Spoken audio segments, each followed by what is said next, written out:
Jangan sampai mengalami penolakan. Shalom Aleichem sahabat.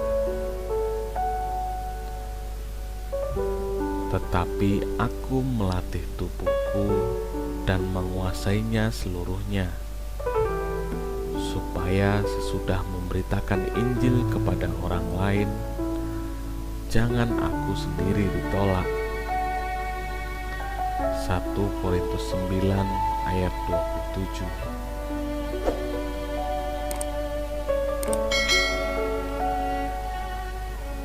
Ditolak itu menyakitkan. Entah itu ditolak saat menyatakan cinta kepada seseorang atau saat melamar seseorang, ditolak masuk sekolah favorit karena nilainya kurang, atau ditolak saat melamar pekerjaan dan sebagainya.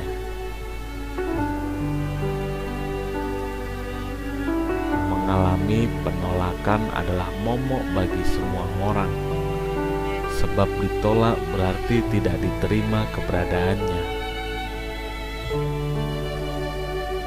Mengalami penolakan di dunia ini saja sudah sangat menyakitkan. Terlebih-lebih orang yang mengalami penolakan dari Tuhan. Inilah yang menjadi pergumulan hidup Rasul Paulus. Jangan sampai setelah ia memberitakan Injil, justru ia sendiri yang ditolak oleh Tuhan, dan orang lain yang menerima Injil dan dilayaninya justru diterima. Firman Tuhan sudah terlebih dahulu memperingatkan,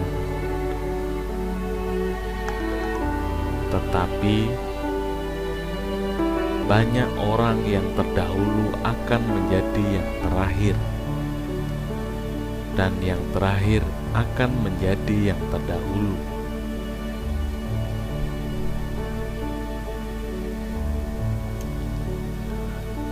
Jangan sampai kita yang sudah lama mengikut Tuhan dan sudah terlibat dalam pelayanan justru menjadi orang yang terakhir.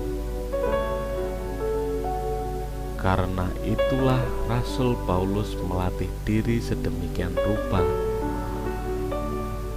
Ini berbicara tentang proses, tidak langsung jadi, dan bersedia membayar harga.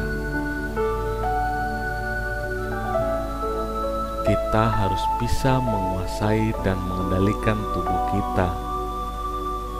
Jangan sebaliknya, kita yang dikendalikan oleh tubuh dengan segala keinginannya. Adalah berbahaya bila kita mengikut keinginan tubuh ini dengan segala keinginannya. Sebab keinginan daging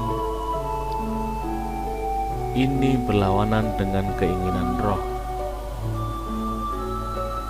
Kita harus bisa melatih, mengontrol, menguasai dan menaklukkan tubuh kita sendiri.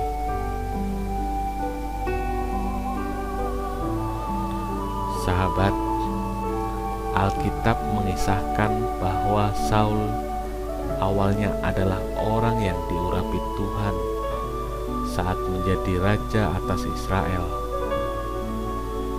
Tetapi karena tidak lagi taat kepada Tuhan dan lebih menuruti keinginan dagingnya, akhirnya ia mengalami penolakan dari Tuhan. Sebab pendurhakaan adalah sama seperti dosa. Bertenung dan kedegilan adalah sama seperti menyembah berhala dan terafim. Karena engkau telah menolak firman Tuhan, maka ia telah menolak engkau sebagai raja. Demikian halnya Esau juga mengalami penolakan dari Tuhan, karena ia telah menjual hak kesulungannya untuk sepiring makanan. Hal itu menunjukkan bahwa Esau tidak menghargai kasih dan anugerah Tuhan. Penyesalan pun tiada guna. Mengalami penolakan dari Tuhan akan berujung kepada kebinasaan kekal. Selamat beraktivitas, jaga kesehatan dan tetap semangat. Tuhan Yesus memberkati. Amin.